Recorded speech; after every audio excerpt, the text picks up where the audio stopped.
Shalom sahabat, senang bisa berjumpa dengan Anda sekalian. Saya Heri dari channel IKIM, Iman Kristen Indonesia Menjawab. Soft way is the best way.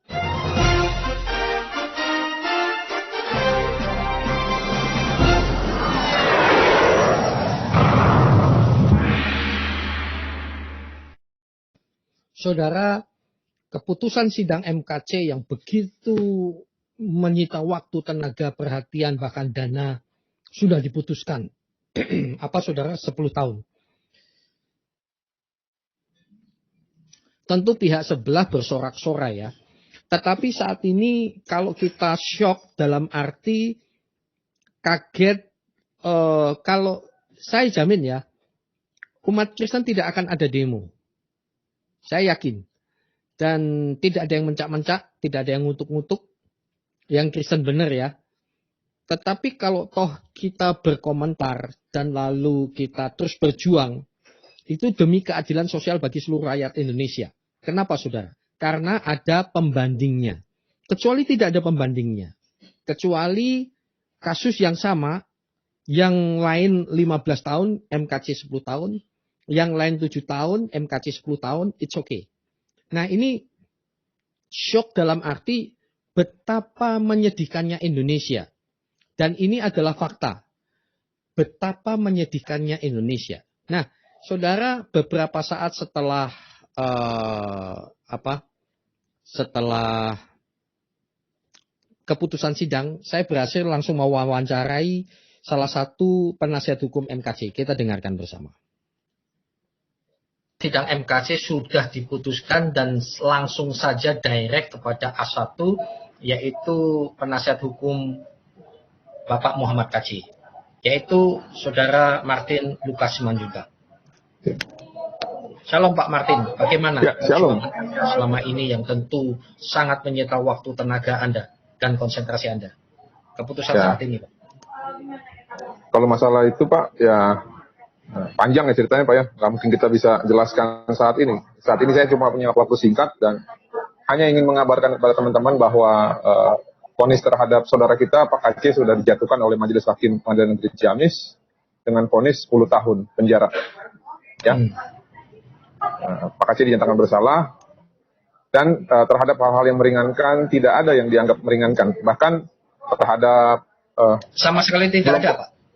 Ya, belum pernah dihukum itu dianggap sama seperti terhukum karena dianggap merusak moral ataupun berpotensi mengakibatkan disintegrasi bangsa. Nah, yang jadi pertanyaannya adalah apa tolak ukurnya? Apakah berdasarkan kepuasan mayoritas dan minoritas? Karena hal yang sama tidak diterapkan terhadap Kiai Waloni. Kiai Waloni juga menyebabkan disintegrasi bangsa dan merusak akar-akar persatuan. Tapi tidak ada itu. Dipertimbangkan hal yang meringankan bahwa dia belum pernah dipidana dan dia tulang punggung keluarga. Ini sama sekali tidak ada. Jadi menurut saya hampir seperti dagelan ini semua. Tapi ya sudahlah Pak. Kami akan berusaha lagi. Saat ini sedang pikir-pikir. Kita akan perjuangkan terus. Mudah-mudahan nanti di kesempatan yang berikutnya kita bisa memberikan yang terbaik bagi saudara kita, Pak MKC ya. Mungkin itu Pak Heri. Terima kasih Pak, waktu Anda singkat sangat berarti. Salam untuk para penasihat hukum yang lain, Pak Kamarudin, Desi sama Febri. Terus berjuang, Tuhan menyertai. Saudara, wawancara singkat saya dengan Martin Lukas Simanjuntak langsung beberapa saat setelah keputusan sidang MKC yang benar-benar tidak masuk akal 10 tahun.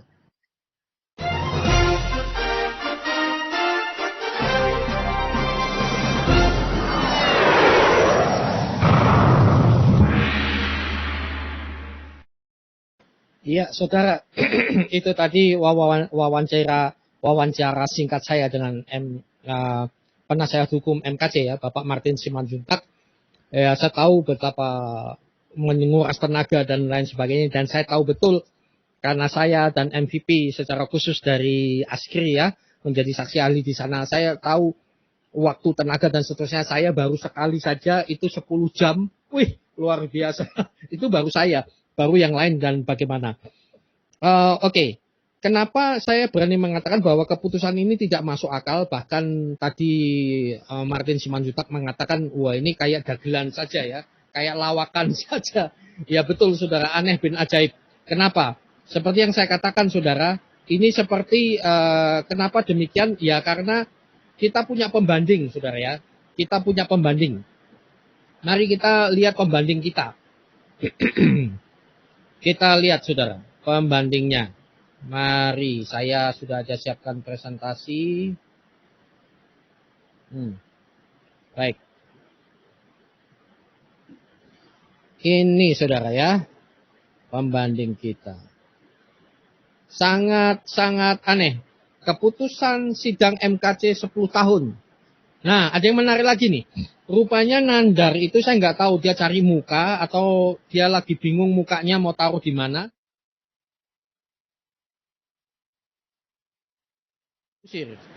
Kenapa? Ini saudara ya. Nah, ini langsung ya saya dapat WA dan saya kasih tahu. Nandar CS kegap masuk ruang sidang pakai sandal. Petugas pengadilan perintahkan keluar ruang sidang. Nah ini dia, ini Nandar, ini temannya, cuma pakai sandal jepit saudara. Artinya apa? Mereka datang mau cari viral, terus ditambah lagi tidak ngerti sopan santun. Tidak mengerti etika. Betul ya? Lu di hotel mau makan aja di ruang makan disuruh rapi kok Pak. Ya. Nah ini di ruang sidang sama sekali tidak menghargai. Nah Nandal pakai sandal gunung kayak kayak sandal pendekar gitu ya. Dua petugas yang berbaju hijau yang ini sedang mengarahkan agar rekan Nandar yang pakai sandal jepit untuk meninggalkan ruang sidang. Nah itulah mereka banyak sekali yang nggak ngerti tentang sopan santun ya. Oke. Sudah ada rekan saya Pak Abu Subi, tapi saya selesaikan dulu ya Pak Abu Subi. Tidak lama. Saudara, mari kita perbandingkan. Kenapa saya mengatakan bahwa keputusan ini malah kayak dagelan saja. Yahya Waloni itu resmi bebas setelah ditahan 5 bulan kasus penistaan. Hal yang meringankan bagi Ustadz Yahya Waloni, dalam perkaranya terdakwa telah meminta maaf, terdakwa adalah tulang punggung keluarga. Anda bisa baca di suaramerdeka.com. Lalu, hal yang meringankan untuk Ferdinand Hutahayan dalam perkaranya bersikap sopan selama sidang belum pernah dihukum. Anda bisa baca di news.detik.com. Lalu yang ketiga, Munarwan itu hanya dihukum 3 tahun ya, kalau nggak salah. Hal yang meringankan bagi Munarwan dalam perkara tindak pidana terorisme. Bayangkan terorisme loh, saudara nggak main-main ya. Nggak main-main, teroris loh ini. Terdakwa adalah tulang punggung keluarga. Detik.com juga. Sekarang bandingkan dengan Bapak MKC. Puji Tuhan ini adalah foto terbaru tadi saudara ya, tadi siang. Beliau masih bisa tersenyum. Kenapa saudara? Mau dihukum apapun tidak masalah. Tapi nama Tuhan dan teladan sebagai seorang pengikut Kristus itu beda jauh dengan mereka. Coba kalau mereka, teriak-teriak saudara. Ya, datang aja pakai sandal jepit. Hal yang meringankan bagi MKC dalam perkaranya versi tuntutan jaksa penuntut umum apa saudara? Tidak ada hal yang patut dipertimbangkan sebagai hal yang meringankan dari terdakwa MKC. Bayangkan waktu tanya jawab dengan saya saja, mereka itu sudah ngerti kok bahwa mereka itu terlalu sempit bahasa dan pakaian dijadikan agama. Bahasa bukan agama. Itu sempat viral ya. Bahasa bukan agama. Mereka ngerti loh. Tetapi ya itulah. So itu cuma nggak tahu Indonesia berani nggak fair semacam ini. Kalau ada penistaan, kasus penistaan agama, jangan orang dari agama yang merasa dinistakan. Itu baru fair. Padahal MKC sudah minta maaf kepada umat Islam. 2. MKC tidak pernah dihukum. MKC bersikap sopan selama persidangan. Dan MKC adalah tulang punggung keluarga. Tapi semuanya dianggap tidak meringankan. Loh, ini bagaimana dengan si The Legend Yahya Waloni? Nah ini pertanyaannya adalah Masih yakinkah NKRI ini menerapkan asas equality before the law? Ada atau tidak? Saya rasa tidak ada. Baik, saya lanjutkan. Selanjutnya, satu lagi saudara. Yang pernah saya sampaikan, tetapi ini penting saudara, pada waktu lalu. Yang jelas MKC itu bukan maling saudara. Bukan penjahat. Memang aneh ya. MKC ini bukan teroris.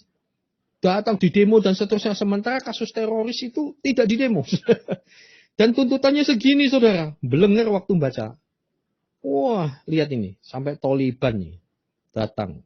Wish. Kayak, ya, tuntutan 10 tahun waktu lalu kita bahas ini mabuk agama ya begini saudara. Demo. Buang energi. Nah, CNN mengatakan juga kepada siapa ini Yahya Waloni ini, kenapa cuma 5 bulan? Karena menyesali perbuatannya, minta maaf kepada Kristen dan rakyat tulang punggung. Pelapor telah pelapor telah memaafkan.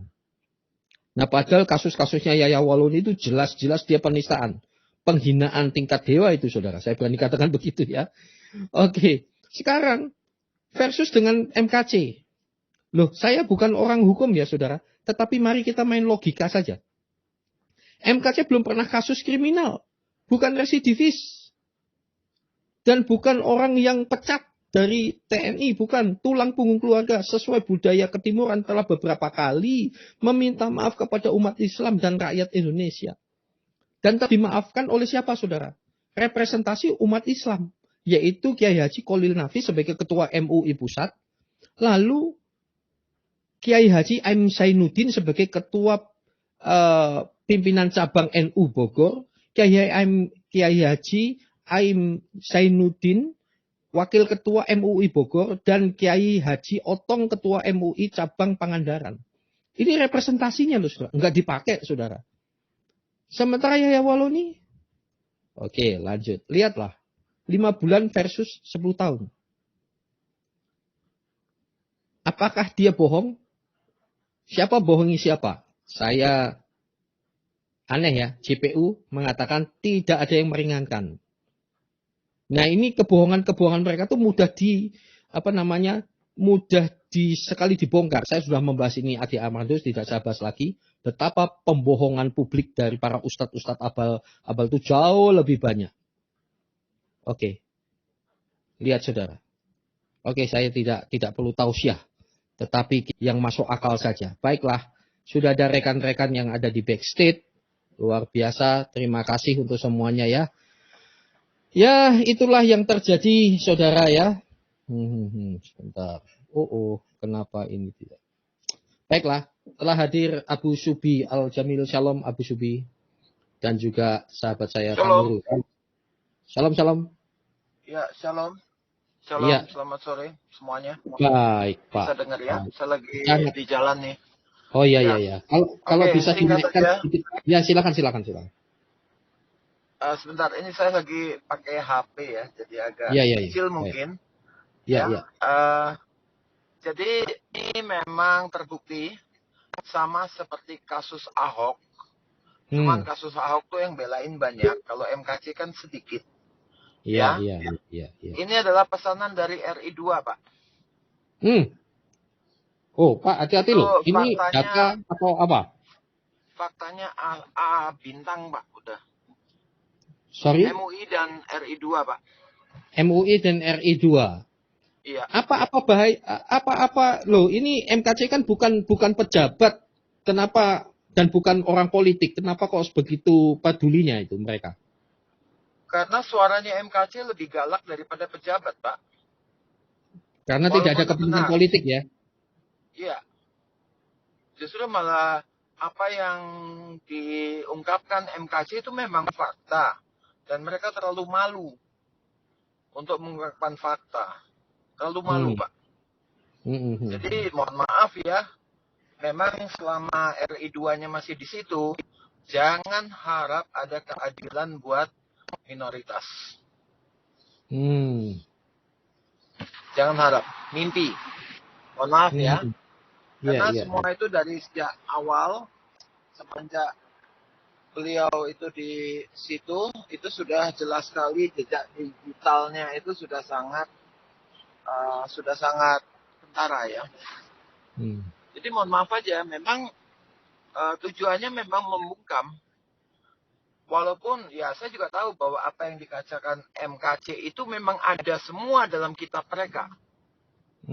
Bukannya ngarang, bukannya menafsir.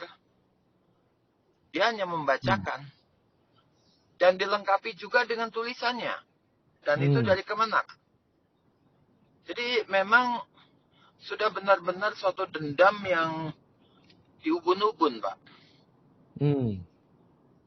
Nah, itu kalau orang yang sudah dendam diubun-ubun, itu memang apapun rasionalitasnya sudah hilang. Kalau perlu dihukum mati, Pak. Sama seperti kata-katanya RI2 waktu kasus Ahok. Ahok harus segera mungkin disingkirkan. Dia berbahaya untuk umat Islam. Itu kata-katanya, itu di videonya banyak, Pak. Rame waktu itu. Begitu. Ya memang sayangnya ya, Jokowi itu dilematis waktu itu sehingga mengangkat RI2 ini. Walaupun sebenarnya nggak bisa apa-apa. Diem aja. Tapi gerakan bawah tanahnya yang sadis, Pak. Begitu. Nggak mungkin kalau dia dalam satu organisasi, puncaknya itu dia tidak tahu kegiatan yang Akbar itu. Nggak mungkin nggak tahu, Pak. Ngomong kosong. Ya. Jadi kalau Bapak satu kantor, satu level, nggak mungkin nggak mencium itu.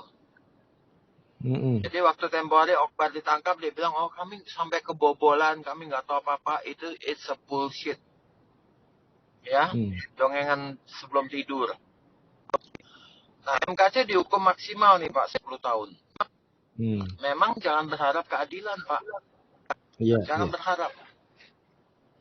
Kalau memang mau adil, penistaan agama itu harus disidangkan dengan jaksa, hakim yang tidak beragama yang sama dengan yang menista atau yang dinista. Itu baru benar-benar murni hukum. Tapi di sini asas subjektivitas dari jaksa dan hakim ini kelihatan banget. Dari sidang-sidangnya aja udah kelihatan kok. Begitu bodohnya mereka dalam mengerti tentang suatu agama. Nah inilah kalau agama dibawa dalam kerjaan, dibawa dalam politik, ya seperti ini hasilnya, Pak. Mohon maaf aja ya, akan amburadul, Pak. Begitu. Jadi ya memang kita cukup sedih ya, karena kita menyaksikan dengan mata telanjang suatu ketidakadilan di sini. Ya, apalagi ada pembandingnya seperti dibilang, ada Yahya Waloni. Ada pembanding. Jadi nggak bisa berkelit sebenarnya. Karena pembandingnya ada. Tapi ya mungkin karena sudah pesanan begitu ya susah, Pak. Susah, Pak. Para jaksa itu juga nggak mau mempertaruhkan karirnya, Pak. Gitu. Jadi ya seperti itu ya. Mudah-mudahan dibanding di tingkat banding itu mungkin bisa merubah. Tapi saya juga terus terang agak meragukan karena Mahkamah Agung itu ya isinya kadrun semua, Pak. Itu banyak sekali kadrunnya. Begitu. Makanya saya sampai pernah diskusi sama teman, saya bilang, coba kalau yang daftar CNPS, mau di agama apa, segala macam, harus dites wawasan kebangsaannya dulu. Ditantang. Jadi, kalau memang tidak mau kadrun. Gitu loh, Pak. Baik. Untuk menjadi sipil negara. Baik. Gitu, Pak. Ya, kalau enggak akan habis ini. Enggak akan habis. Ya akan gini-gini gitu, terus ya Indonesia. Ya Pak. Ya. Baik. Jadi memang selama RI2-nya masih di situ memang akan terus mengalir, Pak. Kasus-kasus begini, dan ini juga salah satu cara untuk membungkam Kapolri 1, Pak. Itu permainan catur politik sebenarnya. Dan MKC adalah pelanduk yang berantem di antara dua gajah yang terjepit, begitu. Ya, baik. Ya, Oke. itu aja. Mungkin yang Baik, lainnya, baik. Pak. Baik, terima kasih. Terima kasih Pak Subi dalam perjalanan ya, luar biasa. Baik, Pak Kanuru, Shalom. Dan saya sapa dulu Ibu Sofiatul. Bu Sofiatul. Ya, shalom. Oke, Shalom, Pak Pak. Kanuru. Lady First ya, Pak. Iya, Pak. Ya, Baik. siap. Ibu Sofi, apa tanggapan Anda?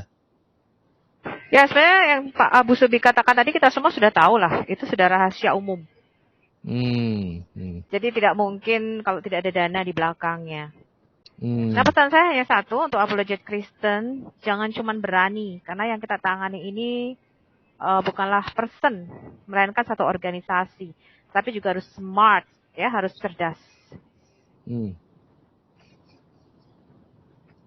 Itu saja Pak yang saya pesankan kepada apologet Kristen. Baik. Saya sangat tertarik dengan apa yang Ibu Sofiatul katakan ya, bahwa jangan hanya berani tapi smart. Contoh konkretnya bagaimana Bu? Walaupun tidak perlu menyebutkan, karena banyak sekali ya modal viral, modal viewer banyak, modal memiliki follower fanatik bahkan tidak follower itu banyak yang salah kaprah. Apa nasihat Anda? Kembali lagi dipertajam mengenai jangan modal berani tetapi juga smart. Lalu bagaimana pertanyaan kedua? Nasihat Anda untuk follower supaya menjadi follower yang cerdas, jangan fanatik buta. Nanti jadi sama dengan kadrun gitu. Silakan Bu. Ya, banyak kan tidak mengerti dan tidak tahu apa itu apologetika kalau menurut saya ya. Karena kami terjun ke sini bukanlah modal nekat tapi sudah diatur dari awal. Jadi kami preparation. Kami prepare segala sesuatunya dan bahkan kita mempelajari lebih dulu. Jadi sebelum maju ke medan perang itu kita harus lihat situasinya, Pak. Ya, kalau kita mau berperang ya sesuatu yang kita hadapi ini cukup besar ya dan beresiko, nggak asal nyebur Pak. Ibarat ke medan perang nggak pakai latihan ya dan tidak pakai persiapan. Kita harus tahu kalau kita bicara catur umpamanya kita harus tahu pihak musuh itu pakainya apa ya. Jadi kita harus ready and prepare untuk segala sesuatunya. Dan memang kami masuk di apologet ini berdasarkan satu visi ya yang saya tidak bisa bukakan secara open di YouTube ya.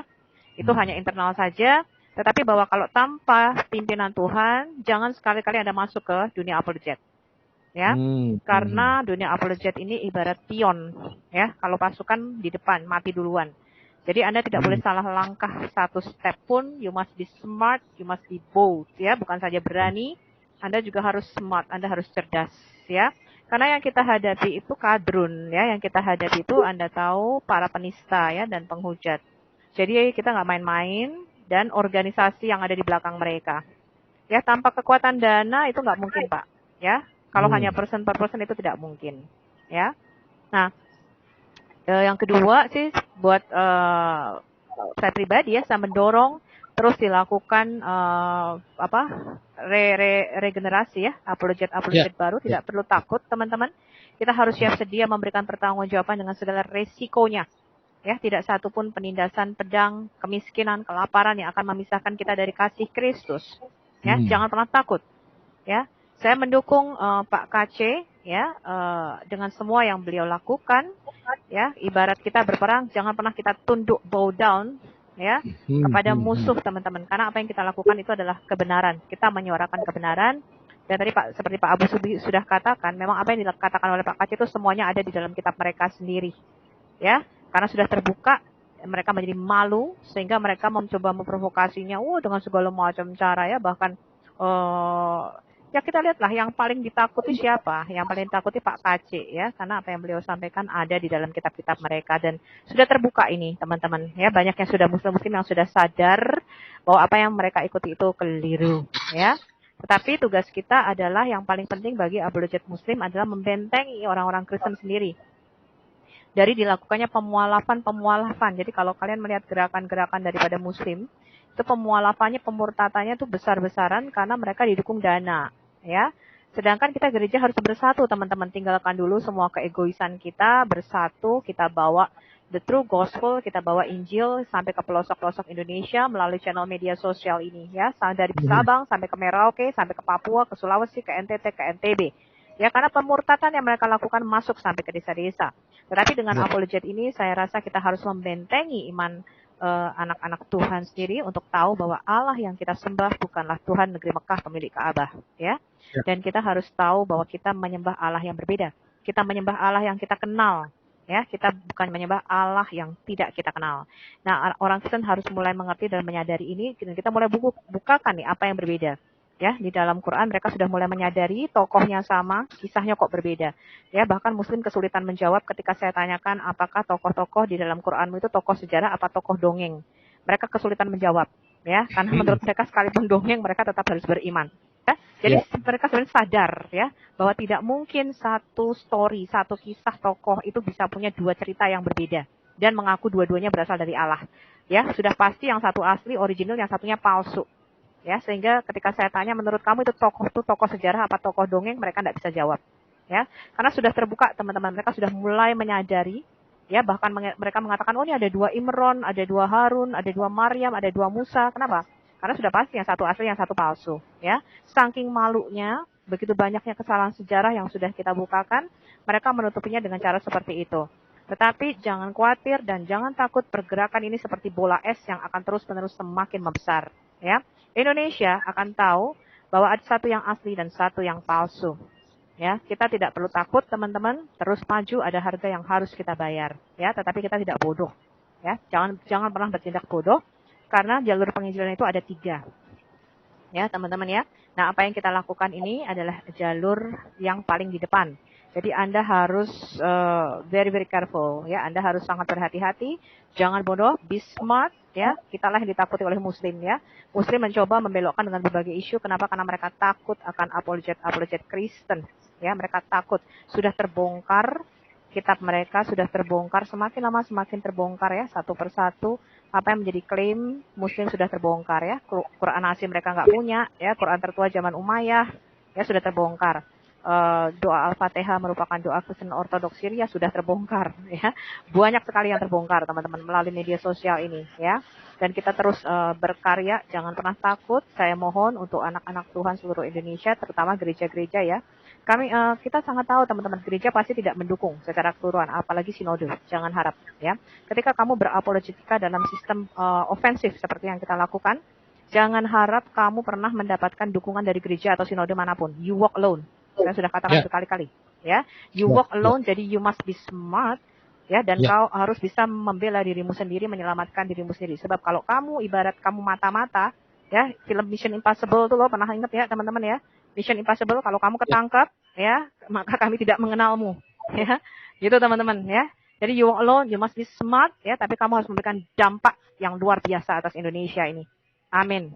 Ya, baik, luar biasa Ibu Sofiatul, terima kasih untuk waktunya. Jadi ingat ya, kalau Anda berani berapologetika, artinya kita itu dikatakan pergilah, hidup-hiduplah, mati-matilah, kalau menang, mari saya yang angkat benderanya.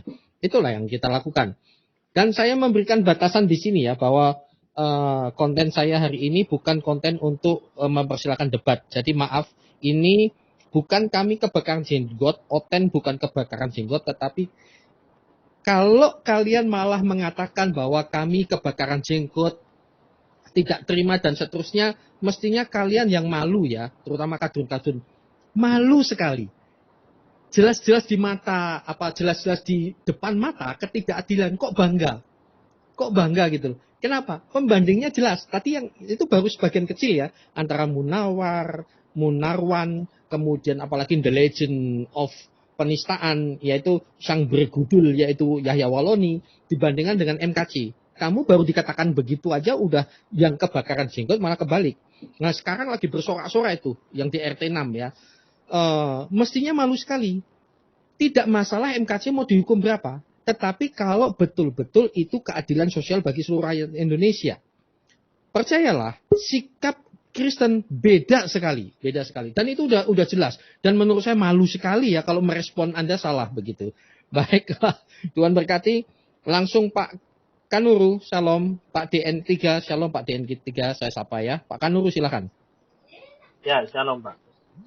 Ya, pertama-tama saya perlu ucapkan terima kasih dan apresiasi yang setinggi-tingginya kepada para kuasa hukum, penasehat hukum dari Pak Muhammad Kaceh yang sudah berjuang sampai pada titik ini.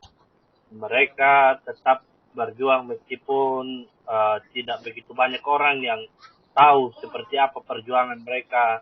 Bahkan banyak orang yang juga bahkan tidak memberikan dukungan terhadap pergerakan mereka, tapi mereka terus maju, dan itu patut kita ucapkan terima kasih dan apresiasi untuk apa yang mereka lakukan.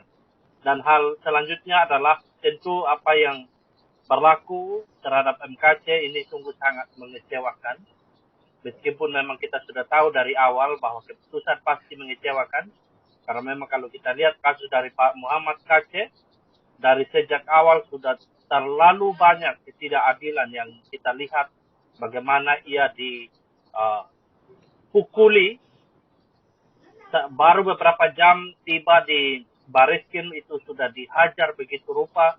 Bahkan bukan hanya itu, ia juga dipaksa untuk makan kotoran.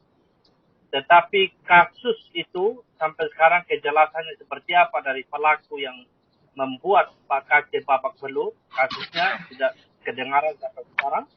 Dan itu juga nampaknya tidak juga menjadi pertimbangan dari para jaksa, para hakim dalam pengambilan keputusan untuk hukuman Pak Muhammad Kaceh yang diputuskan atau ditetapkan pada hari ini, yaitu 10 tahun. Ya, betul apa yang dikatakan Bu Sufiatul tadi, bahwa memang kalau kita masuk ke dunia apologetika ini, ya kita memang harus sudah siap sedia, dan kita sudah harus tahu resikonya apa. Dan saya mau katakan bahwa apa yang dilakukan kepada Muhammad Kaceh, mungkin orang di balik layar berharap dengan membuat Muhammad Kaceh demikian, maka ini akan memperlambat, akan memperkecil, akan mempersurut semangat, mempersurut spirit maupun motivasi dari orang-orang debater, apologet Kristen. Saya mau katakan ini tidak menyurutkan, ini tidak mengendorkan semangat dari apologet Kristen, para pemberita Injil. Selagi Muslim, saya masih ingat apa yang dikatakan oleh Bu Sufiatul, selagi Muslim masih mengorek-ngorek Alkitab, masih mengorek-ngorek, masih menghujat, menista, mempelintir Alkitab ajaran Kristen, maka sampai itu pun kami para Kristuber, kami para pemberita Injil yang menggunakan media sosial, platform YouTube, akan terus bersuara, akan terus membantah, akan terus mempertanyakan Quran. Sebagaimana Muslim mempertanyakan Alkitab, mempertanyakan ajaran Kristen, maka kami juga akan menggunakan hak yang sama untuk bertanya kepada Muslim, memberikan jawab, memberikan pertanyaan terhadap Al-Quran, memberikan pertanyaan terhadap kredibilitas Nabi Muhammad, sebagaimana mereka mempertanyakan ketuhanan, keilahian Yesus. Itu kita akan lakukan sampai kapanpun. Meskipun taruhannya, bayarannya adalah penjara, bahkan mati sekalipun. Karena memang sudah dari sejak dahulu, untuk pemberitaan Injil, memenangkan bangsa-bangsa harus menjadi martir. Karena darah martir itu adalah benih gereja. Jadi kalau ada di luar sana orang Kristen yang kemudian mundur, surut karena hal ini, Anda keliru. Dalam pemberitaan Injil dari sejak abad pertama sampai sekarang, itu memang ada martir. Dan tidak pernah menyurutkan semangat dari para pemberita Injil, para hamba Tuhan, misionaris, para apologet untuk terus membela iman Kristen dan memberitakan Injil. Ya. Dan kiranya ini juga menjadi motivasi bagi semua kita yang mendengarkan pesan ini.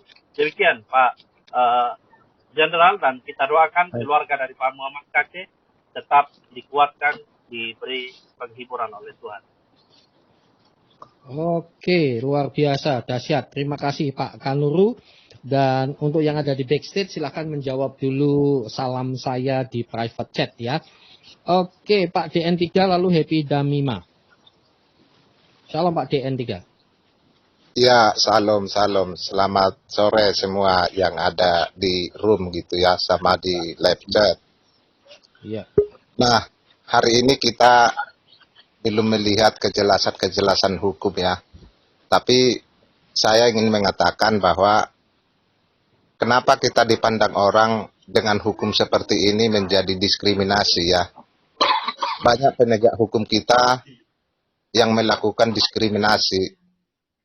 Tapi kalau ditanya di dunia manapun, apakah Indonesia melakukan diskriminasi kepada masyarakatnya? Jawabannya iya. Nah, ini yang kita lihat. Karena memang ada dua peristiwa si Waloni satu, Pak Muhammad Aceh satu, kejadiannya sama, buktinya sama, hanya media sosial.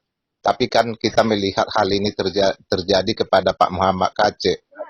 Nah, saya ingin mempertanyakan ini kepada pemangku jabatan. Kenapa pemangku jabatan kita tidak malu ya?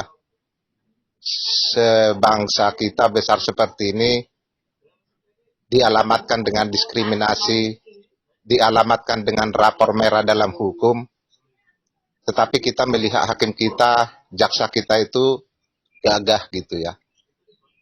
Tetapi mereka dialamatkan hukum yang sangat murahan gitu ya. Jadi kapan penegakan hukum kita ini menjadi paling tidaklah bisa mengejar ketertinggalan kepada negara-negara yang mungkin baik, kita kan buruk. Apakah keburukan ini akan kita pertahankan, para jaksa, hakim, Menkumham? Kalau ini ditanya mereka kepada penegak hukum Indonesia, jawabannya apa ya? Paling-paling biasanya pembenaran, oknum menjadi oknum, oknum dan oknum. Tapi masa sepanjang sejarah oknum itu nggak hilang-hilang ya. Oknum itu menjadi kuda hitam selama kita melihat gitu ya. Jadi apapun itu alasannya, bukan berarti kami membela orang yang bersalah, tetapi berikan tempat kepada itu gitu ya. Jangan memberikan tempat kepada orang yang satu diskriminasi, yang satu hanya karena oleh kebencian-kebencian yang dimiliki oleh penegak hukum. Jangan begitulah. Masa bangsa kita seperti itu? Nah, tahu malu dong penegak hukum kita kalau rapor kita merah. Ketika kita sekolah, kalau rapor kita merah, harusnya kita malu menunjukkan rapor itu kepada orang gitu ya. Karena merah gitu, di bawah standar gitu. Nah, jadi kita harusnya tahu malu dong. Nah, mungkin itu aja sih yang saya sampaikan. Bahwa kita ini urak malunya nggak putus-putus. Iya. Jadi yang ingin saya sampaikan ini nasihat dari bapak saya.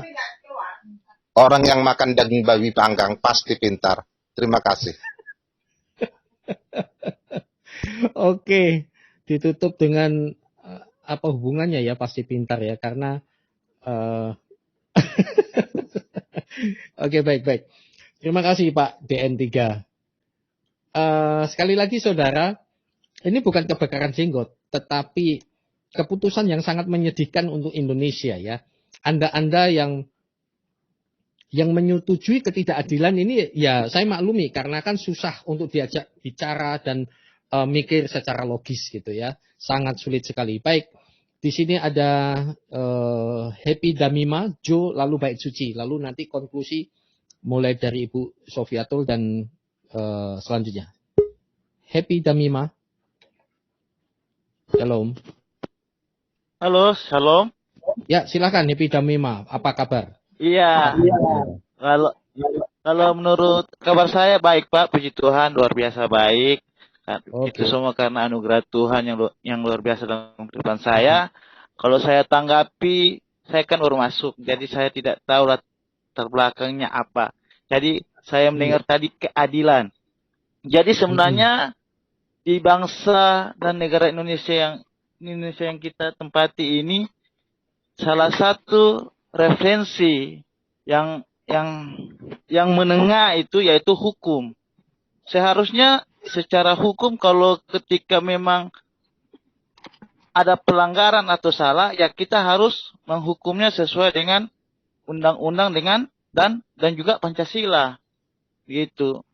Tetapi kalau kita mengenai keadilan tentang masuk dalam pandangan agama, bahwa di mana MKCK atau Bapak Waloni mengatakan bahwa Yesus itu adalah nabi atau seterusnya, di sini mereka belum memahami dan mengerti di mana mereka secara pribadi itu belum merasakan akan kuasa Tuhan itu sendiri, gitu.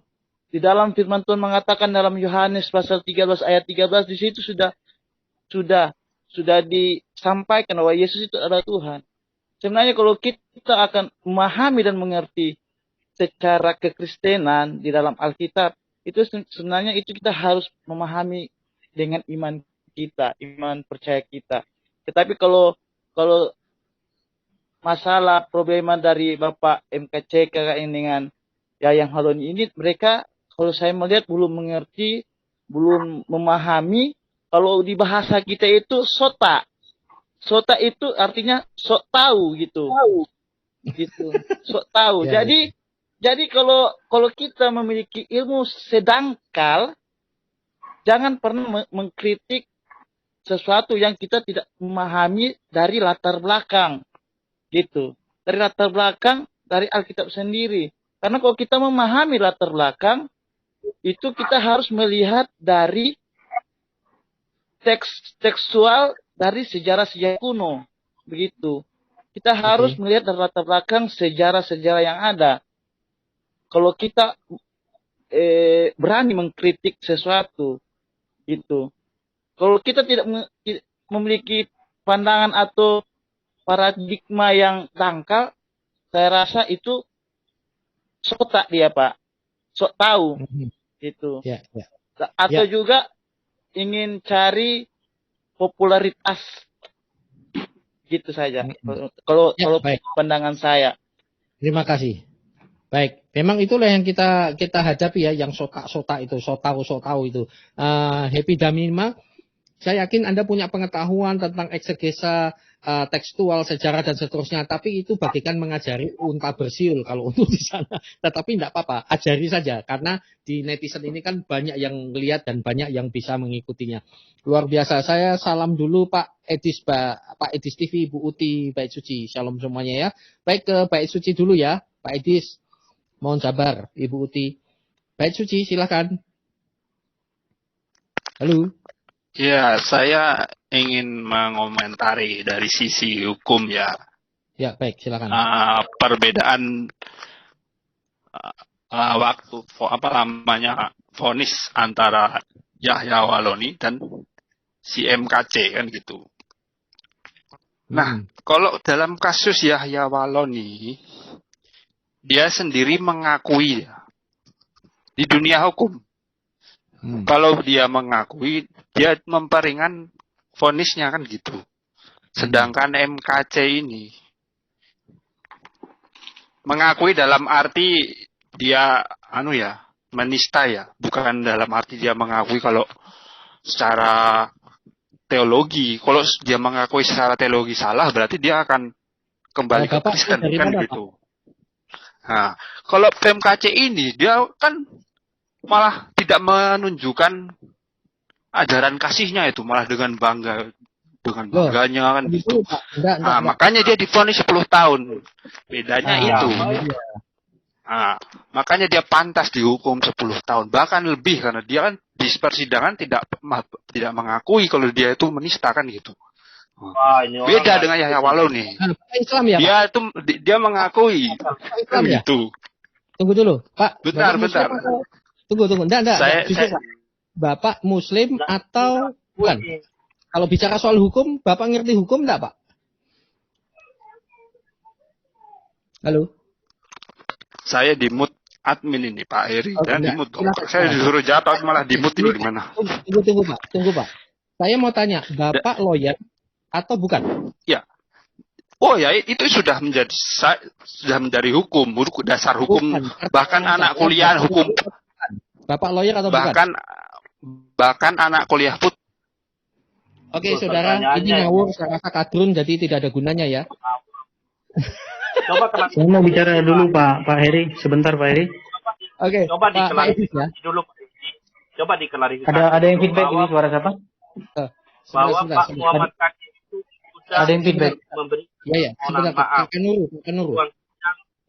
Di ruang sidang dia sudah meminta maaf kepada Koilil Nafis. Jadi orang tadi itu ngawur itu, tolong diklarifikasi Pak. Nah, sudah Pak. Oke. Setelah ini ya. Saya mau nyampaikan pesan sedikit aja. Ya Pak Edis tidak lama ya. Ini ngawur. Maaf ya, jadi Anda langsung saya tendang aja karena saya tanya Anda lawyer atau bukan, kan gitu loh. Ya. Terus yang kedua, ini loh pembandingnya ada. Saya kan kasih pembanding nih. Bicara antara Yahya Waloni dan MKC. Lihat ini, yang disampaikan justru secara etika MKC jauh lebih banyak. Cuma jelas ini bicara tentang ketidakadilan. Oke, Pak Edis, silahkan Pak Edis. Ya, dari putusan ini ya kita sudah lihat ya. Jadi jelas perbandingannya itu di atas 20 kali lipat. Ya, kalau kita lihat memang tidak ada keadilan. Cuman yang ingin saya sampaikan di sini, kayaknya kepada para seluruh YouTubers Kristen, kayaknya kita harus mengadakan acara tertutup nih. Karena ada sesuatu memang, karena ini masih ada target selanjutnya. Jadi saya mendengar kabar-kabar ya, ini ada target-target selanjutnya yang mungkin akan bernasib sama seperti itu. Jadi mungkin kita perlu mengadakan rapat tertutup. Makanya saya panggil para YouTubers yang lain, ini langkahnya bagaimana gitu. Itu aja, saya cuma menyampaikan itu. Kalau saya sih, karena saya totalitas ya, jadi saya tidak memikirkan apapun gitu. Artinya kalau memang berapologet secara totalitas, ya meninggalkan apapun siap gitu loh. Maksudnya nanti kalau misalnya udah slow kita bisa mengadakan acara tertutup lah. Ya silakan teman-teman, saya cuma menyampaikan itu aja. Oke, memang betul saat ini ya di channel-channel Kristen sudah banyak kadrun-kadrun menyamar. Gitu. Jadi gini, saya tidak mau buang-buang waktu di channel ini dengan si Baik Suci tadi. Ya, saya yakin dia kadrun ya. Jadi dia tidak melihat secara logis. Jadi ini tidak, ini Anda sudah memframing salah loh. Memframing salah. Siapa bilang, loh kamu ada di Ciamis nggak? Saya ini ada di sidang Ciamis. Saya salah satu saksinya loh. Ya, jadi jangan ngawur. Jadi saya nggak mau buang waktu untuk itu. Oke deh, Pak Edis cukup. Pak Jo, Ibu Uti. Cukup Pak. Baik, terima kasih. Shalom. Shalom. Silakan ya, kita singkat-singkat. Silakan.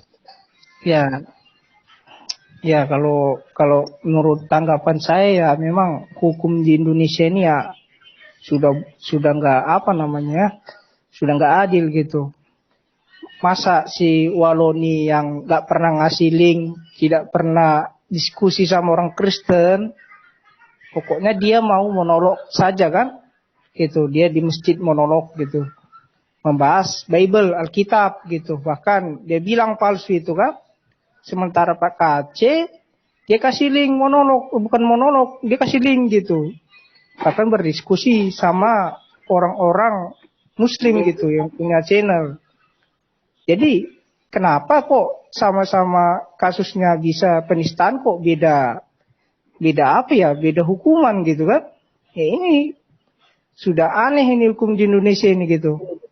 Kasus yang sama tapi kok hukumannya berbeda gitu ya. Nah ini kan sudah pertanyaan gitu. Dan karena undang-undang penistaan agama inilah yang memang mempersulit gitu ya. Ibaratnya membuat orang di Indonesia ini gampang emosi gitu, gampang marah gitu ya. Ya kalau masalah penistaan agama ya gimana itu menurut siapa? Menista agama dalam menurut siapa kan? Di Indonesia ini kan banyak agama gitu. Ada 6 agama yang diakui dan kepercayaan gitu. Jadi menista agama menurut siapa ini kan? Itu menurut saya dulu gitu. Sebentar lagi lah contohnya saya kutip ini Alkitab saya. Sebentar lagi lah saya contoh ya, saya kutip Alkitab saya. Setelah Tuhan Yesus datang tidak ada lagi yang ada nabi palsu gitu. Apakah saya juga termasuk penistaan ini? Kan aneh, padahal saya membacakan Alkitab saya sendiri gitu. Jadi tolonglah undang-undang penistaan agama ini sudah nggak masuk akal untuk kalau menurut saya gitu. Sebentar lagi sudah ada pemaksaan teologis gitu. Masa saya akan dilaporkan karena membaca Alkitab saya sendiri? Kan aneh. Ya. Jadi tolonglah jadi tolonglah buat pemerintahan gitu. Kalau memang pemerintah ya pemerintah saja, agama ya agama saja gitu kan. Jangan dicampur semua gitu. Biarlah rakyat yang memilih keyakinannya sendiri, agamanya sendiri gitu. Ya kan? Karena kalau bicara keyakinan ini ya iman, ya kalau iman ya asasi manusia gitu. Setiap orang lahir sudah ada beriman dia, sudah beragama gitu. Kalau masalah agama ya udah biarkan saja lah rakyat memilih keyakinannya sendiri. Ya kalau keyakinan yang benar ya pasti tidak terlekang oleh zaman ya kan. Selalu kebenaran itu mau tahun 2030 mau tahun 2050 pasti tetap nyata itu kuasanya gitu, tetap eksis gitu ya. Jadi biarlah berjalan seperti biasanya gitu kan. Ya kalau agama yang benar, agama yang baik ya tidak anti kritik gitu. Tidak anti kritikan lah intinya gitu kan. Masa sedikit dikritik mereka langsung gila gitu. Tapi mereka, ustaz mereka sering mengkritik ajaran agama orang lain. Ini kan aneh, Pak. Jadi mau dikritik tapi tidak mau dikritik. Ya itu saja Pak dari saya Pak. Memang agama sebelah ini gampang gitu, kayak anak-anak gitu. Ya, itu aneh kalau bagi yang mikirnya waras. Tapi kalau di Indonesia sudah tidak aneh lagi, Pak. Jadi kalau kami adalah dakwah, kalau kamu adalah penistaan, begitu. Baik. Luar biasa. Ini hari ini, waduh, responnya luar biasa ya, punya perhatian. Dan juga saudara saya beritahu ya, jangan lupa, ayo kita dukung Ibu Watma. Silahkan Anda bantu di bawah ini. Bukan ke saya, jadi jangan bodoh juga yang malah jadi intern itu malah minta auditnya. Loh ini langsung kok nggak ada yang ke IKIM ya. Jadi tolong jangan di framing, ini hanya untuk nolong, nggak ada urusan dan tidak perlu lapor ke saya. Masing-masing yang Anda tergerak silakan bantu Ibu MKC karena Pak MKC adalah tulang punggung sama dengan Yahya Woloni tetapi tidak digubris. Dan ini bicara soal ketidakadilan. Jadi bukan soal berontak atau tidak berontak. Orang Kristen tidak membahayakan NKRI. Apapun keputusan pengadilan kami akan menghargai. Tetapi kami terus bersuara. Ketidakadilan itu harus disuarakan. Baik. Oke. Lalu Ibu Uti Watimena. Silakan Ibu Uti. Ya. Terima kasih waktunya Pak Heri ya dan teman-teman selamat sore untuk yang ada di ruangan ini. Ya saya sih berpikir kemarin-kemarin katanya kan saya ada dengar putusan 10 tahun. Itu saya berpikir Tuhan masih punya mukjizat atau kuasa untuk itu gitu. Mungkin nggak itu cuma nakut-nakutin gitu. Tetapi kalau memang putusannya sudah 10 tahun, ya inilah buktinya ya. Bukti bahwa memang tidak ada keadilan, tidak ada kesejajaran antara minoritas dengan mayoritas gitu kan. Memang ini adalah bukti dan ini adalah fakta yang terpampang di depan mata kita ya. Betapa dari dua sisi ya, dari sisinya Pak Yahya Woloni sendiri itu saya lihat sekarang hanyalah formalitas ya. Formalitas hanya untuk meredam ribut-ribut orang lalu ditangkap tapi setelah itu dibebaskan dengan lenggang kangkung gitu kan. Bahkan sepertinya tidak hanya hukumnya buat dia hanya main-main gitu. Tetapi untuk Pak KC betapa berat ya. Dia sudah mengalami hukuman fisik ya ketika dia baru masuk aja udah habis digebukin dan itu tidak merupakan pertimbangan dari jaksa ya penuntut gitu kan. Dan itu tidak membuat hati nuraninya itu tergugah gitu kan. Bahkan malah dijatuhkan hukuman seberat-beratnya. Hukuman 10 tahun buat saya ini bukanlah hukuman yang ini ya, bukan ini untuk para pembunuh gitu kan. Untuk orang yang membunuh, misalnya membunuh 3 orang sekaligus ya, untuk yang memenggal kepala gitu kan, untuk yang merampok. Ya, ini hukuman-hukuman seperti itu. Jadi sebetulnya kalau dikasih hukuman seperti ini menurut saya Pak KC dianggap melakukan pelanggaran yang sangat berat gitu kan. Padahal dia hanya berkata-kata verbal, tidak ada melakukan kekerasan dan tidak keras gitu. Karena kalau kita komparasi dengan Pak Yahya Woloni, buat mereka Pak Yahya Waloni tidak melakukan apa-apa, itu hanya formalitas saja. Dan untuk Pak KC hukumannya berat sekali ya. Dan inilah potret negara kita, dan inilah saya bisa melihat dengan jelas bukti terpampang di depan mata bahwa memang tidak ada keadilan buat minoritas ya, sama seperti yang Tuhan telah katakan sendiri bahwa kita akan dibenci oleh karena nama Tuhan Yesus gitu kan. Nah, apologet ini kan ada karena kita harus menyangkal semua tuduhan-tuduhan yang tidak mengenakan gitu kan. Bahkan dengan lenggang kangkung ya Pak Juma, semua mereka tuh bicara seenak deweknya sendiri gitu kan tentang kekristenan. Lalu dengan adanya contoh seperti ini akan membuat mereka lebih berani lagi, lebih sebebas-bebasnya lagi berkata-kata seenak deweknya sendiri gitu kan. Karena hukum yang telah ditetapkan, yang telah dipertontonkan oleh negaranya sendiri gitu kan, bahwa tidak ada masalah untuk itu ya kan, paling juga hanya formalitas ya, suruh duduk taruh pantat sedikit di dalam penjara, ucluk abis itu dikeluarin kasih makan gitu, seperti itulah istilahnya kan. Jadi nggak ada masalah sebetulnya, akan membuat pihak dari sana akan lebih berlaku yang lebih frontal lagi terhadap kekristenan. Nah inilah gambarannya bahwa sebetulnya memang apa yang Tuhan Yesus katakan itu betul, bahwa kita akan dibenci ya. Tetapi saya kemarin saya berpikir, Tuhan, saya minta pembelaan dari Tuhan gitu kan. Saya minta pembelaan, kita memang tidak bisa membela diri kita sendiri selama kita berada di NKRI yang memang yang lebih pro kepada mayoritas bukan minoritas gitu, dan memang tidak ada keadilan, dan memang betul-betul sudah ditunjukkan di depan mata kita ya, hati kita menangis gitu. Tetapi apalah daya kita orang minoritas ini selain kita hanya bersuara gitu. Nah, untuk contoh seperti ini juga tidak menyurutkan semangat kita para apologet, karena roh api yang menyala-nyala itu telah diturunkan oleh Tuhan kepada saya juga gitu, kepada Sopiatul, kepada yang lain-lain. Roh yang menyala-nyala, yang tidak takut akan apapun, nyatakan kebenaran. Kalau soal mati, soal ini kan memang nanti juga kita akan mati gitu kan. Bahkan orang-orang yang menghujat Tuhan Yesus juga akan mati, tetapi hukumannya kan beda ya. Kita akan menerima upah di sorga dan mereka akan menderita. Di sanalah terdapat ratap tangis dan kertak gigi gitu.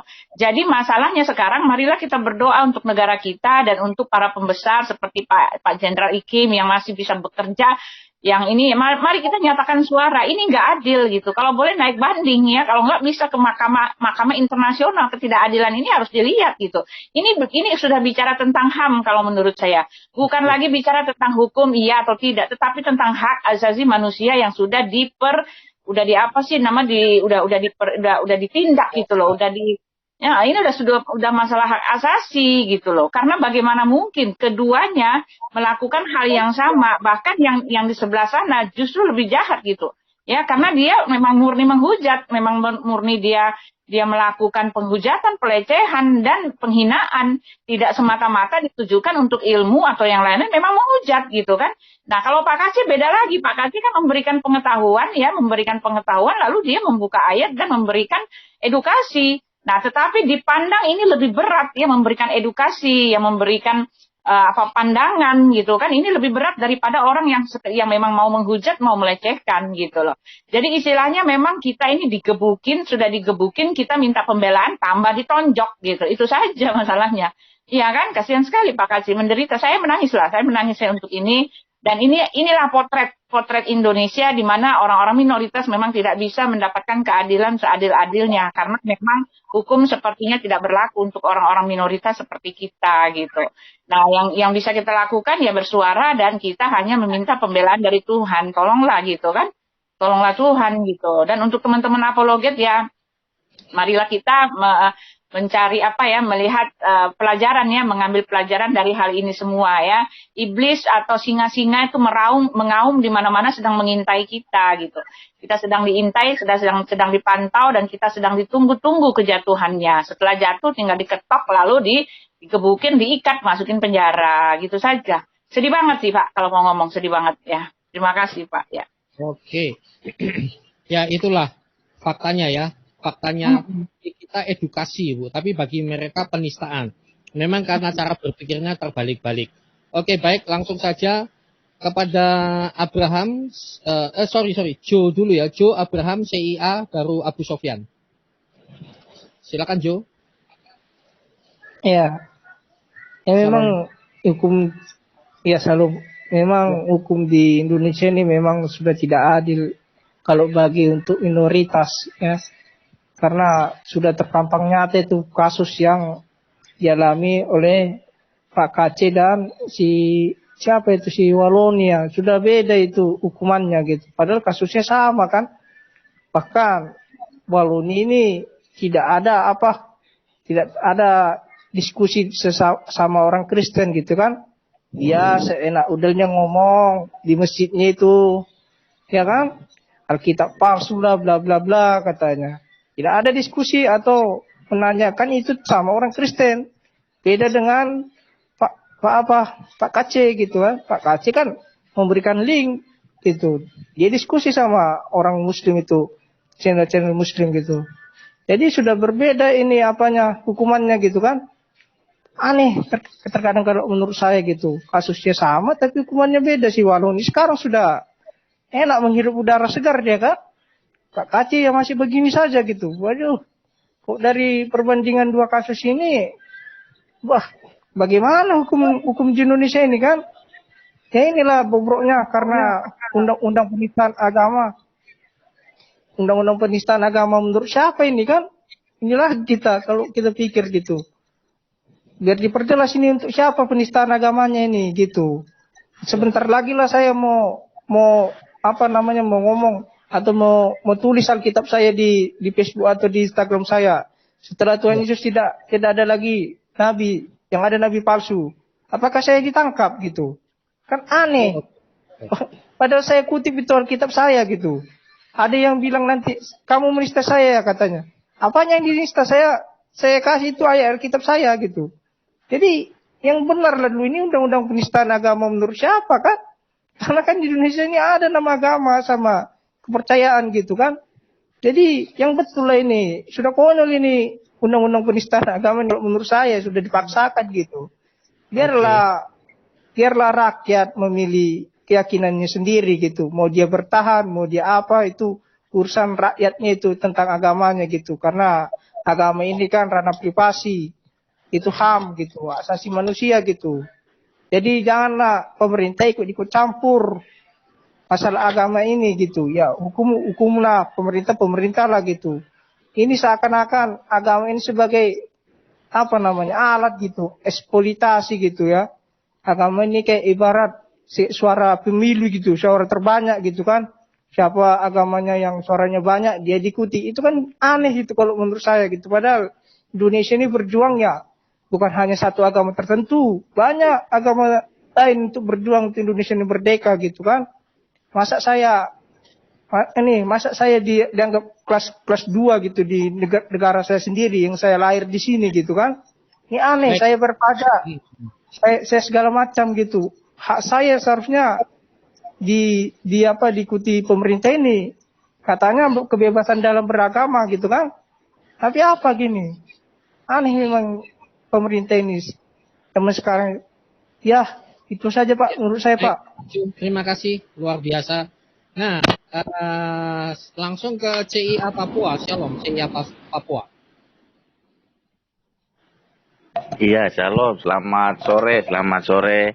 Shalom Pak Heri. Iya, jelas suaranya Pak. Sangat jelas Pak, bagus. Monggo langsung. Iya. Terima kasih Pak Heri atas waktu yang diberikan. Salam semua saudara-saudaraku, saudariku yang di room dengan yang di live chat. Terima kasih. Saya dari Papua Pak. Ya. Iya, terima kasih atas waktu yang diberikan. Saya terus terang kecewa, sakit, terluka, pokoknya bobrok benar ini. Pemerintah ikut intervensi ke dalam seperti begini itu sungguh kacau.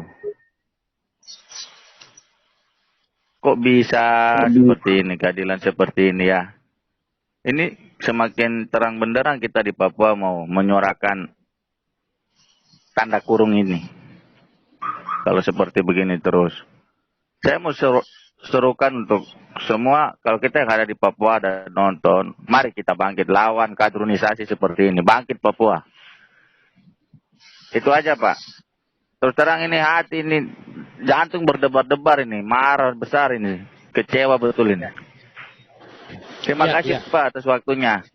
Tapi ingat hakim-hakim kalian akan dibalas sama Tuhan. Itu aja. Ya, pasti Pak. Baik, keadilan sosial bagi seluruh rakyat Indonesia dan keadilan Tuhan itu pasti ada. Mohon maaf saudara, di tempat saya berisik karena hujan sangat lebat sekali. Oke, setelah Pak Cia Papua, ini sudah malam ya di Papua tentu. Sudah menjelang malam. Pak Abraham, silakan. Shalom Abraham.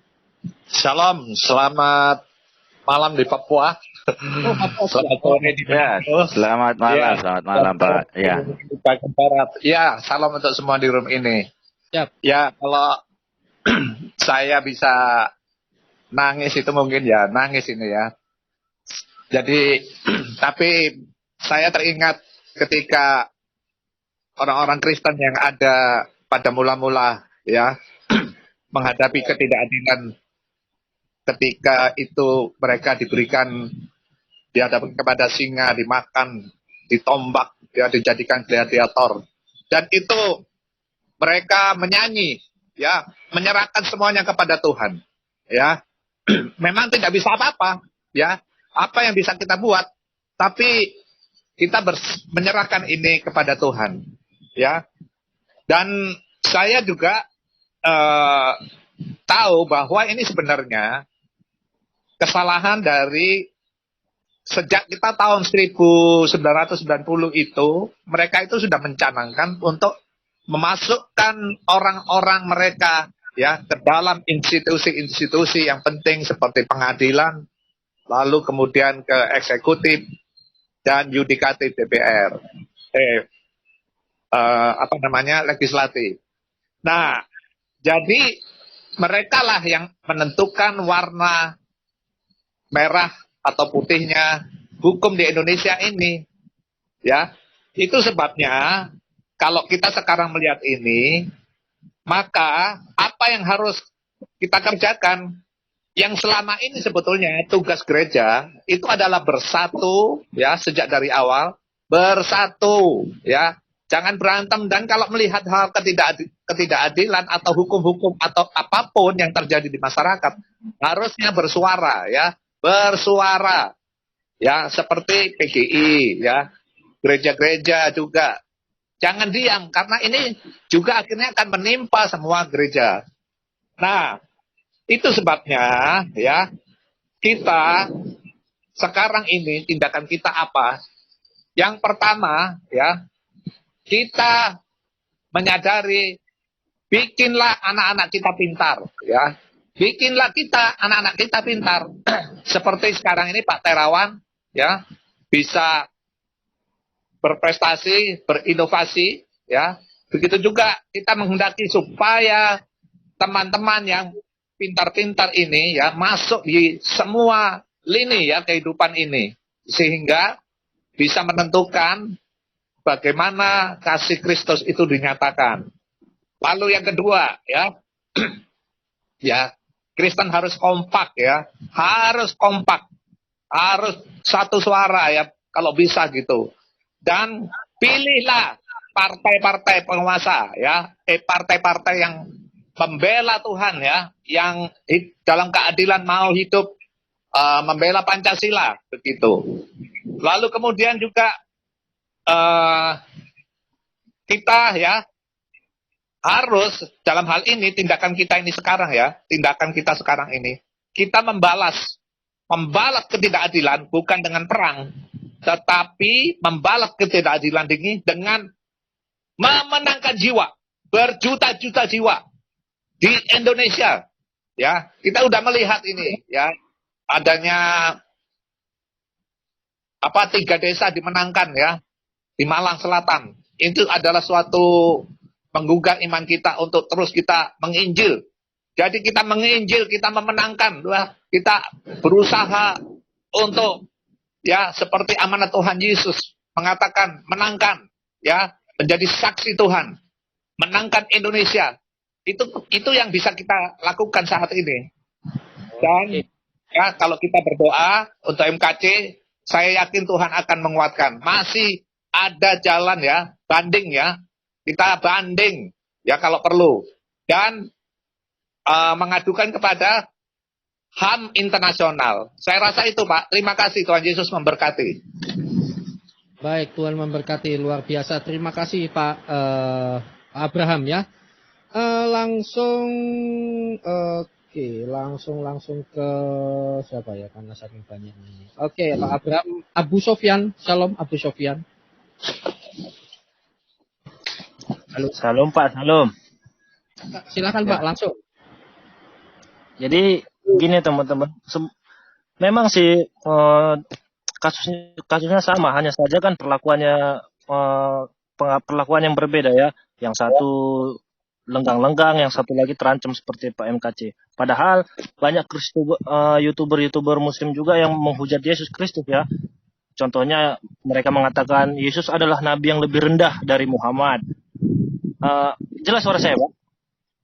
Jelas, lanjut. Kemudian Alkitab telah diubah, namun versi aslinya tidak ada. Kemudian Yesus tidak pernah mati di kayu salib, yang mati itu orang lain. Kemudian menyebutkan Alkitab menyebut Muhammad sebagai penghibur yang merupakan roh kebenaran ya. Kemudian Yesus adalah hasil hubungan badan antara Tuhan dengan manusia. Kemudian semua orang Kristen adalah kafir. Kemudian Yesus tidak membawa damai. Kemudian menyebut Yesus sebagai manusia biasa yang tidak berdaya, yang mati di kroyek ciptaannya, atau sering disebut mereka hansip Roma ya. Kemudian menyebut Yesus berhubungan badan dengan keledai. Bahkan menyebut Yesus sebagai Muslim, namun menolak mereka untuk mendoakan Bapa kami. Nah, kemudian menolak untuk makan perjamuan kudus sebagai tubuh darahnya, tetapi mengaku mencintainya. Karena kan Yesus berkata, lakukan ini untuk mengenang aku di dalam Yohanes 6 ayat 53 sampai 58 ya. Nah, jadi hujatan seperti itu sebenarnya tergolong penistaan, ya, tergolong ya. Namun tidak ada seorang Kristen pun yang mengobarkan perang atau mencoba membuat kekacauan apapun atas nama Tuhan. Nah, jadi sebenarnya kekristenan ini adalah alasan mengapa setiap orang lebih aman dan lebih kuat mental dalam beriman. Jadi ya, kepada Muslim, bebaskan diri Anda dari perbudakan mental Islam dan terimalah Yesus Kristus sebagai Tuhan yang membawa damai bagi dunia. Oke. Itu saja sih yang saya katakan, Pak. Baik. Terima kasih. Memang kalau mau didata, daftar penistaan itu, waduh, kalau di sana sampai 4 lembar, 1370 lembar pun tidak akan cukup ya. Oke, terima kasih. Nabi Suk, silakan Nabi Suk, lalu terakhir Dik. Shalom saudara-saudaraku, shalom Pak Ikim, shalom semuanya, Tuhan Yesus memberkati kita semua. Jadi ini vonis MKC ini dari dulu saya udah bisa menerka, udah bisa menebak. Tapi ya itulah semuanya terjadi. Jadi gini, intinya kita ini kan tetap harus mengandalkan Tuhan Yesus. Dalam sejarahnya kan Tuhan Yesus kan disalibkan. Semua meninggalkan dia, murid-muridnya meninggalkan dia. Tapi itulah hebatnya, biarpun Tuhan Yesus tidak berdosa, tidak bersalah, tetap dia mengampuni. Ya Bapa, ampunilah mereka, sebab apa yang mereka perbuat mereka tidak tahu. Jadi dengan kejadian ini, kita sebagai pengikut Kristus harus siap menderita. Karena dalam Alkitab pun dikatakan, sebagai pengikut Kristus harus siap sebagai domba dikirim ke tengah-tengah serigala. Nah, jika pipi kananmu ditampar, berikan juga pipi kirimu. Artinya kita tetap mengampuni, tidak membalas kejahatan. Jadi apapun yang terjadi MKC, ini kita tidak tahu. Yang penting kita tetap berdoa, mengandalkan Tuhan Yesus. Biarlah Tuhan Yesus yang bertindak. Jadi hukum di bumi ini tidak ada keadilan. Yang ada adalah hukum dari Tuhan. Hukum dari Tuhan itu sangat paling mengerikan itu. Mengerikan saudara-saudaraku. Aku teringat itu waktu Ahok itu, waktu dia divonis. Terakhir dia berkata, kalian telah melawan Tuhanku katanya. Saya melihat satu-satu hakim dan jaksanya itu ngeri-ngeri sekali saudara-saudaraku. Jadi tetaplah kita berdoa, kita mengandalkan Tuhan Yesus. Sebab Tuhan Yesus itu adalah Tuhan yang hidup, yang maha kuasa. Dia dalam detik ini juga kalau dia mau bumi ini hancur, bisa semua hancur. Tapi kita tetap mengasihani. Kita tidak perlu mengejek, membenci orang. Kita justru harus mengasihani mereka. Karena mereka perlu dibebaskan dari roh-roh jahat, roh-roh iblis. Karena jangan kita membenci mereka. Kita harus mendoakan mereka biar terlepas dari segala kuasa-kuasa gelap. Karena mereka masih dikuasai oleh roh-roh iblis. Jangankan mereka, sedangkan orang Kristen aja, roh-roh iblis aja masih dikuasai. Masuk ke dalam orang-orang Kristen. Padahal kita sendiri sudah menerima Roh Kudus, saudara-saudaraku. Itulah jahatnya roh-roh iblis ini. Karena akhir zaman ini, iblis pun semakin giat untuk membuat suatu kebencian, membuat suatu kejahatan, saudara-saudaraku. Jadi kembalilah kita kepada Tuhan, mari kita mengandalkan Tuhan Yesus, tetaplah kita bersatu untuk melawan kuasa-kuasa jahat di bumi ini. Terima kasih, Tuhan Yesus memberkati. Shalom semuanya. Baik, shalom Pak Luar. Oke, tes mic. Oke. Baik, terima kasih. Terakhir gimana, tetapi Pak Yeremia duluan ya, soalnya tadi sinyalnya tes dulu. Pak Yeremia apakah mau menyampaikan sesuatu singkat Pak? Silakan. Yeremia. Terima kasih Pak. Terima kasih, jelas Pak. Jelas sekali Pak. Oh, haleluya. Ya Pak, mengenai penistaan agama, sebenarnya secara nggak langsung murtadin itu udah menistakan agama loh Pak. Dia udah nggak percaya kok. Murtadin. Ya laporin aja lah murtadin itu biar ditangkapin semua Pak. Saya senang. Murtadin saya ikut bergabung.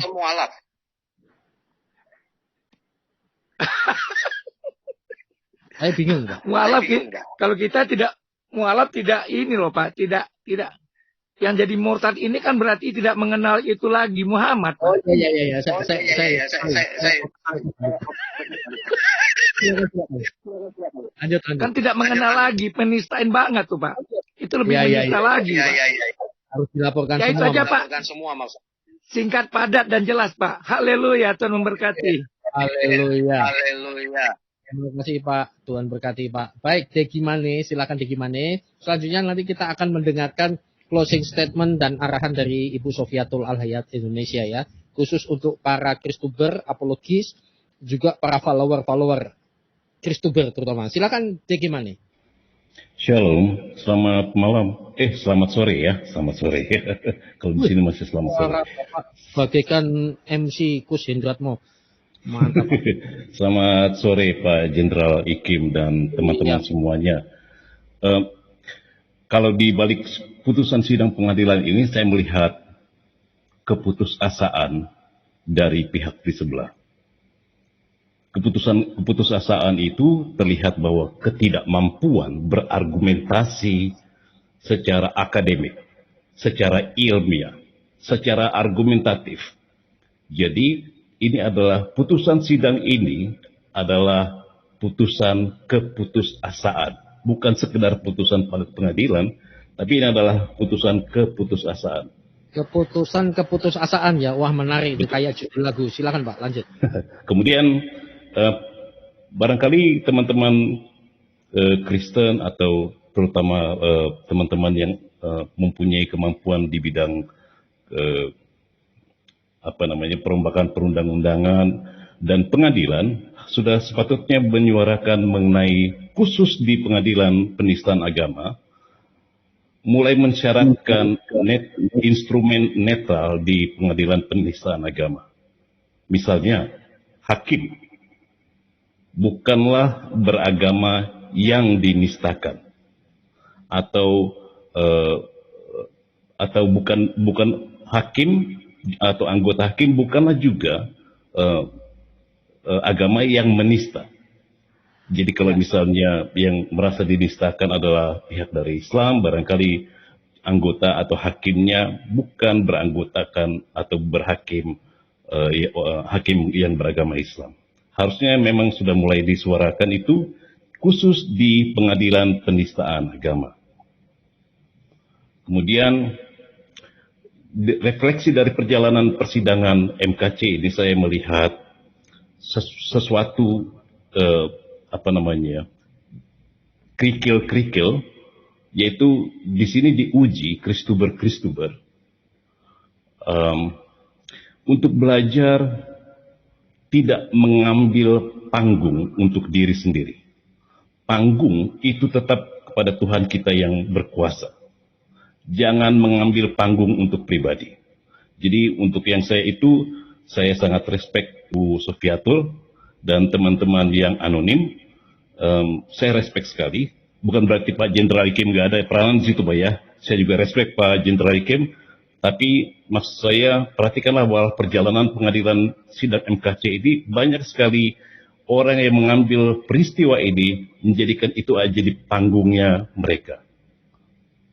Jadi saya kira kita harus belajar cerdas untuk itu. Dan terakhir, seluruh Kristuber harus belajar menjadi solid, dan bahkan seluruh masyarakat Kristen, komunitas Kristen di dunia nyata pun harus menjadi tim yang solid. Bahkan di dunia nyata pun saya masih melihat injak-injakan kepala antara Kristen. Jadi sudah seharusnya kita membangun komunitas Kristen yang solid.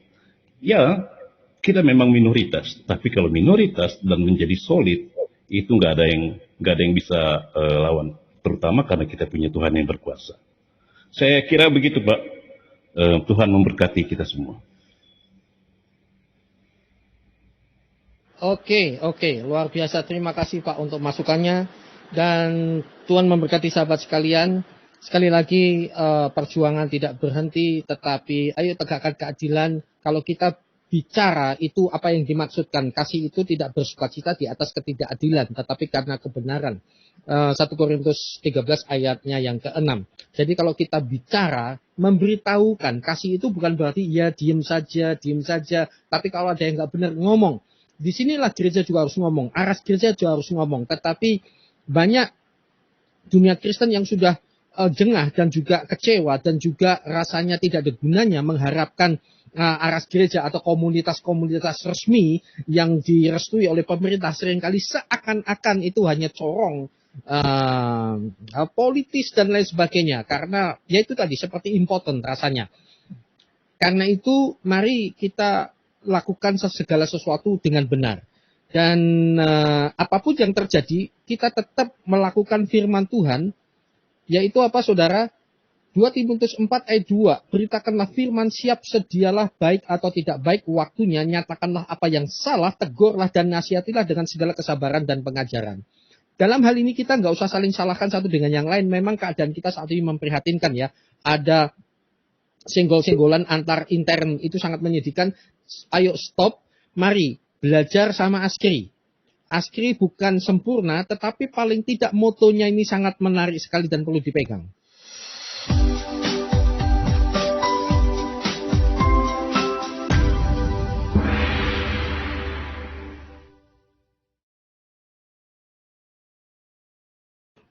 Baik, satu iman, satu tujuan. Sepanjang kita satu iman, satu tujuan, ayo gandeng tangan. Kalau Anda tidak setuju dengan paradigma saya tentang bagaimana kita menjadi Kristen dan sejenisnya, sepanjang syahadat kita sama, ayo Anda saudara. Syahadatnya apa? Roma 10 ayat 9 dan 10. Mengaku Yesus Kristus Tuhan dan Juru Selamat, maka engkau akan diselamatkan. Yang lain adalah sudut pandang yang bukan esensi kekristenan. Nah, kalau ini pun Anda tidak setuju, ya sudah, nggak usah nyatu, nggak usah gabung masing-masing. Ayo beritakan firman, menangkan jiwa bagi kemuliaan Tuhan. Dengan pakai cara apapun, setan berusaha untuk menghambat. Tapi ketahuilah dunia bahwa kekristenan itu dihambat merambat, dibanting melenting, diperas jadi keju. Oke? Dan saat ini dunia yang mau menghambat Kristen itu lagi stres. Dengan cara takiyah dalam waktu detik tanpa Roh Kudus akan ketahuan, apalagi kami percaya Roh Kudus. Tapi kalau dengan cara yang jujur, pasti bertobat. Masuk itu, mari kita jangan lupa ya, lakukan dengan hikmat, dengan kasih. Seperti yang Ibu Sofiatul katakan ya, berani itu penting, tetapi jangan lupa smart, belajar. Terutama untuk para petobat-petobat baru. Baik murtadin maupun di luar itu semua. Ayo jangan lupa cari mentor, belajar dulu. Karena zaman sekarang terlalu cepat orang mudah untuk membuat terkenal pribadinya. Sementara karakter belum siap. Carilah mentor, bukan sekedar orang yang terkenal. Tapi orang yang bisa menjadi teladan dari sisi pengajaran, terutama keluarganya bagaimana. Seperti itu, jangan sekedar terkenal saja. Tuhan memberkati saudara. Saatnya Ibu Sofiatul akan memberikan closing statement kepada kita semua. Ibu Sofi. Ya, terakhir saya hanya pesankan untuk teman-teman Kristen di seluruh Indonesia, jangan sampai perjuangan Pak MKC dan semua harga yang harus kita bayar ini menjadi sia-sia. Ya, terus lakukan penginjilan dan jangan pernah Anda masuk ke dalam kultus Islam. Ya, dari semua yang sudah kita bongkar dan dari semua yang sudah kita lakukan sampai saat ini, kita berapologet ya untuk menguatkan iman Kristen sendiri. Ya, jadi tugas kita adalah membentengi umat-umat Kristen dari satu kebodohan, ya bahwa mereka tidak tahu apa yang mereka percayai, tidak tahu bagaimana cara Alkitab ini membacanya. Ya, itu yang paling penting, teman-teman, ya. Jadi supaya orang Kristen tidak gampang dibodohi bahwa kita menyembah Tuhan negeri Mekah pemilik Ka'bah. Tuhan kita tidaklah sama, teman-teman. Ingat, ya. Tuhan yang kita sembah adalah Allah Abraham, Allah Ishak, dan Allah Yakub. Ada harga yang harus dibayar, ya, sudah ditetapkan oleh Tuhan.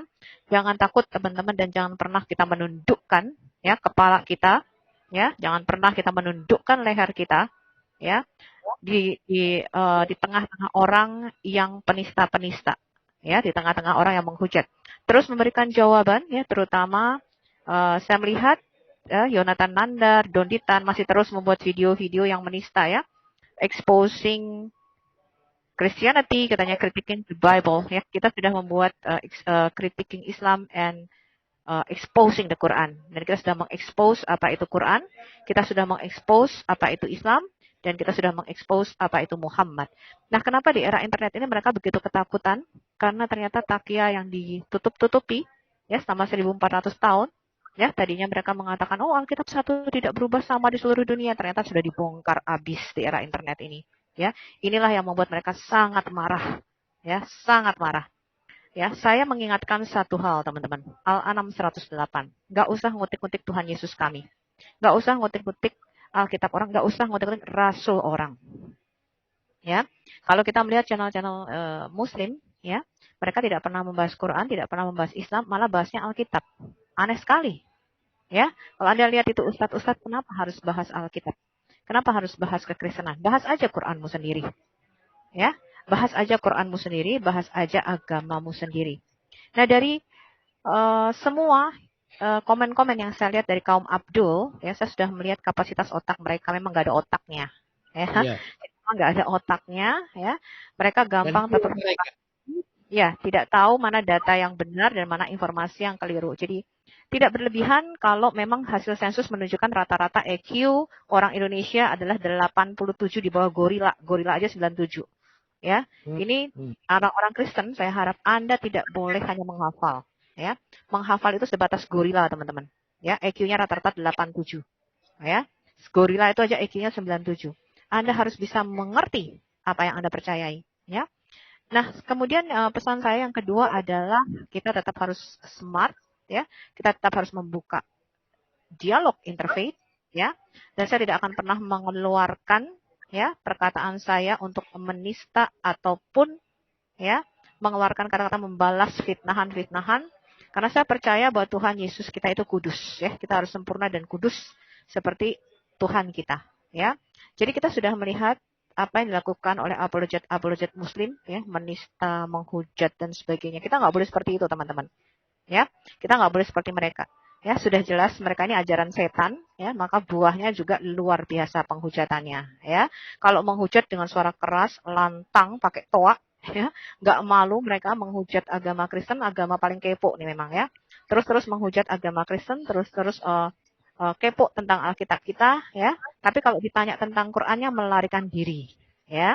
Nah, itulah yang harus kita bentengi, teman-teman Kristen harus terus mendukung apologet Kristen. Kemudian juga harus terus belajar, ya. Kita harus terus memberikan hak jawab kita. Jangan pernah bodoh, ya. Kalau ditanya tentang Alkitab nggak tahu apa-apa juga repot, ya. Nah, kemudian terus belajar, ya.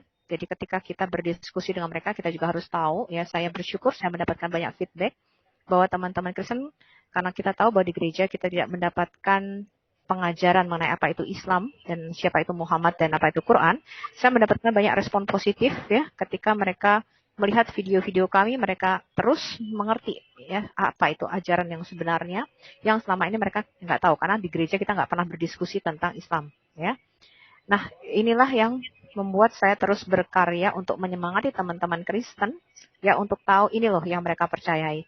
Ya, jadi kalau kamu sampai kejeblos, ya sampai kamu masuk itu bodoh banget.